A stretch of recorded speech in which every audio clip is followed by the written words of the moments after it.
You've been spending more energy keeping yourself at a manageable volume than you would ever spend by being who you actually are. Burnout isn't the problem, at least not in the way that it's commonly talked about. It is a natural byproduct of being contained, limiting your true self or essence. And I think we need to sit with that for a minute because it is the thing that is really been missing from this entire conversation about hustle culture and what comes after it. Welcome back to Architects of Sovereignty. I'm Makhosi, and today is a solo episode, which I absolutely love because I get to kind of just think about things out loud with you. And this is something that has been sitting with me for a while now. I really want to start by saying, and this is going to land differently depending where you are in your journey.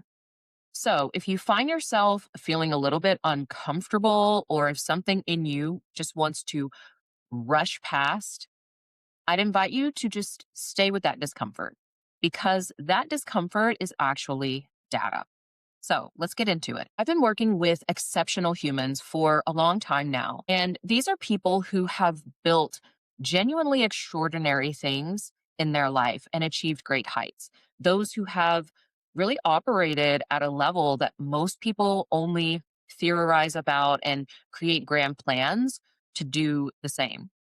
And what I keep witnessing over and over is this moment that I started calling the reckoning.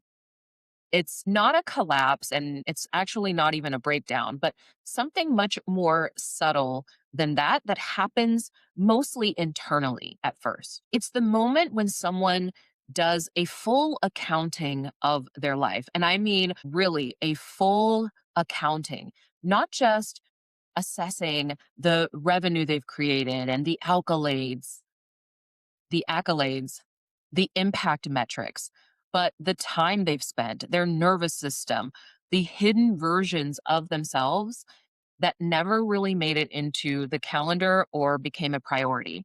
And they realize that the currency they've been spending, all that they have been sacrificing, doesn't convert to actually what they were trying to buy. They have been sacrificing freedom trying to get freedom, or sacrificing fulfillment trying to get fulfillment. And the math ain't mathin'. So they finally start looking for a different way to live, which, when we think about it, really makes total and complete sense, even though it might look crazy from the outside. This is the intelligent response to what the body is trying to communicate. But this is where I see we get lost because it looks like something different than what the general founder burnout conversation says it looks like. What's waiting on the other side of that reckoning is not an exit. It ends up looking like a different room inside of the same building.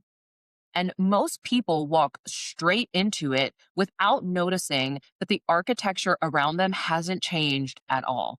They've simply put a different mask over the underlying pattern at hand. So here's what I see. One version of the script that people run into is softness. They run away from hustle culture straight into soft life. This return to flow, this desire to receive, this deliberate exhale after years of driving and ambition. Their feminine era, the soft life.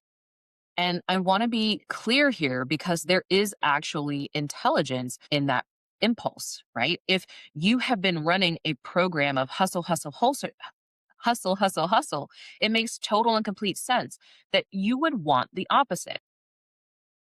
The body is sending real data. What that exhaustion is pointing to genuinely matters. And I am not bypassing that signal.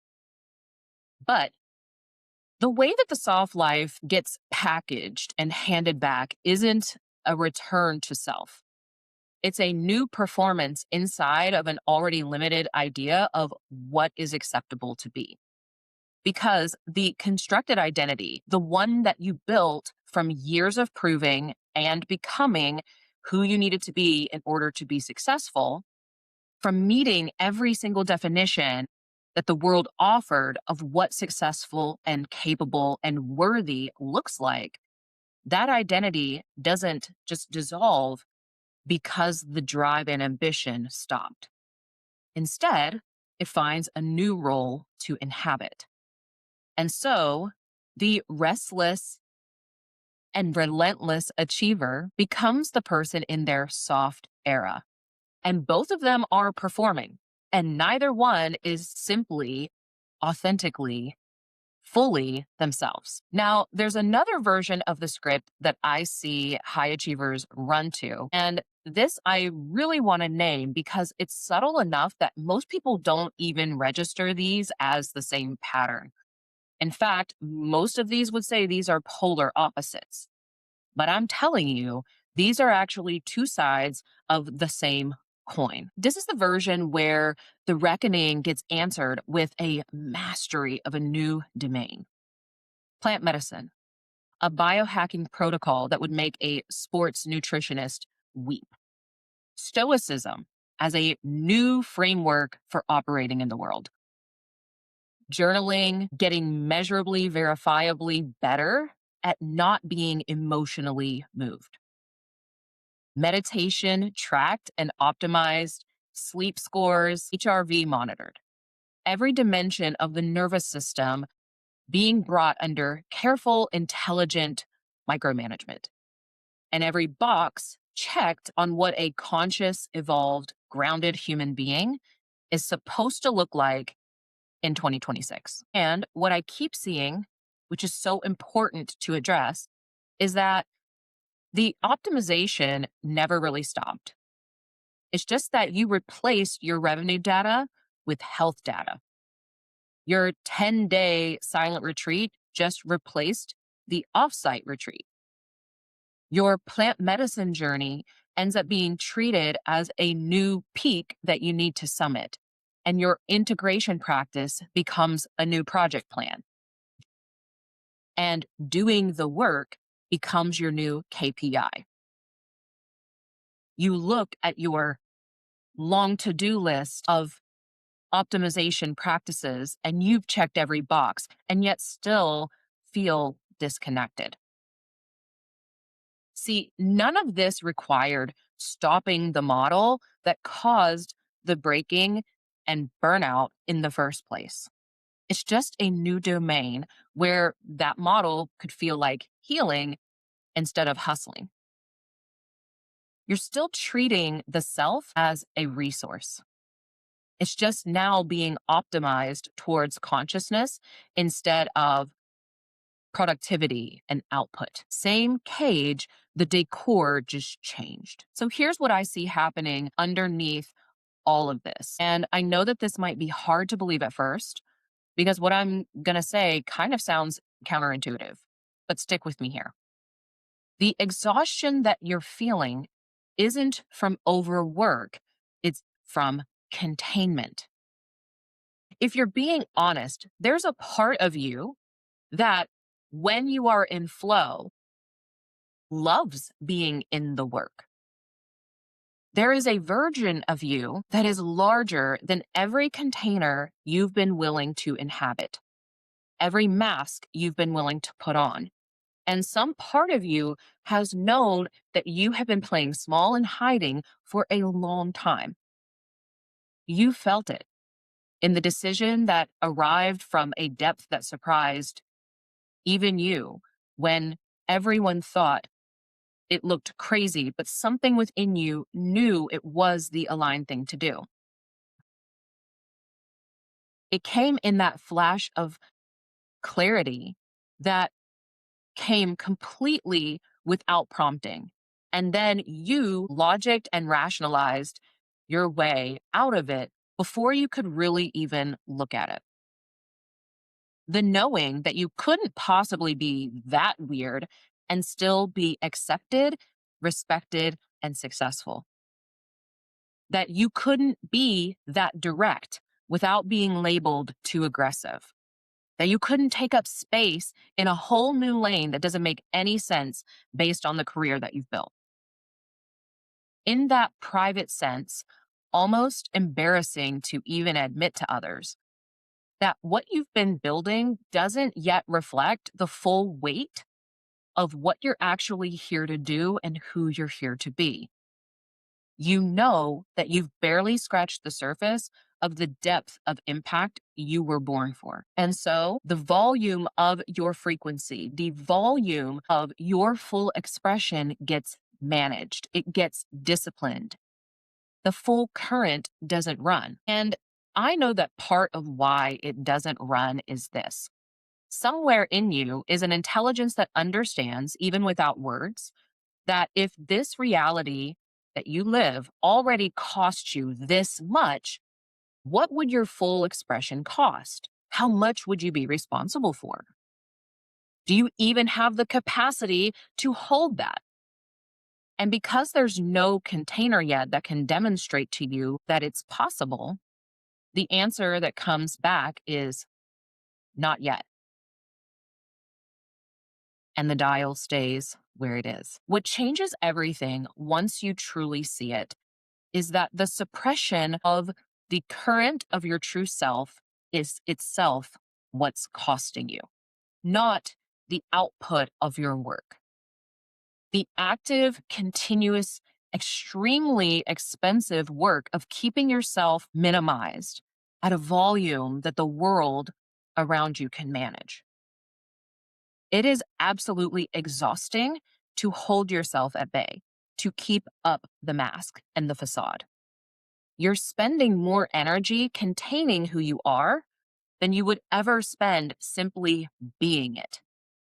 And so we reach for our soft era or the silent retreat or the optimization protocol, get a little relief, and then the weight comes back because we addressed the symptom but left the underlying architecture completely intact. And here's what I've watched happen in real time the moment that this recognition lands, the moment that it truly drops in and dawns on someone. And I've watched this happen enough times that I can describe it with some precision.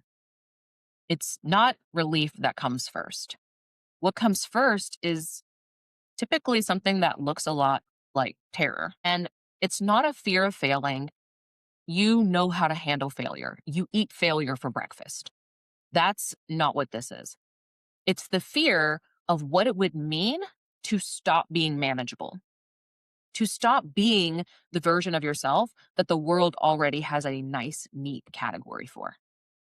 Because your fuller expression, the one that's been pressing against the walls of every container that you've outgrown, that version is strange and paradoxical in ways that can't be explained away. And everything that you have built has been built on being extraordinary enough to be respected, but legible enough to be trusted. And you know, without words, that who you're actually here to be lives on the other side of that legibility. That's the real cost that you've been calculating. It's not the weight of the power, it's the risk of otherness. So, the soft life and the stoic mastery and the biohacking protocol and the plant medicine journey, they're all still oriented toward managing the self, right? One manages it towards productivity, one manages it towards peace, another manages it towards being a more optimized version of consciousness. And the self that keeps pressing to the surface at those points of clear misalignment doesn't need to be managed in any one direction. It actually needs a container strategically and deliberately built to hold and support it. And that is a completely different undertaking. It's the difference between rearranging what's inside the cage so that you can tolerate being within it just a little bit longer and actually dismantling the cage. And no, that doesn't mean that you have to burn everything down, but it does mean that you need to stop requiring yourself to perform in any specific direction long enough to encounter what you actually are when that performance drops. and then to build slowly and deliberately a life architected around that reality, not around the constructed identity that got you this far. What I've witnessed with the exceptional humans who have actually crossed that threshold, who didn't retreat back into a more livable and acceptable performance, but actually crossed it, isn't a person who finally arrived at peace or finally mastered themselves. It's a person who stopped spending energy on their containment and discovered that what was underneath it wasn't a demand, it was a source. So the real question is, what would you build if the self were a source and not a resource? Sit with that.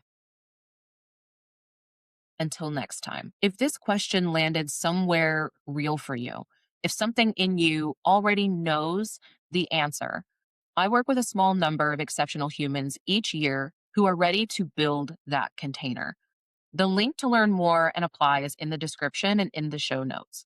And if this episode resonated, share it with someone who needed to hear it.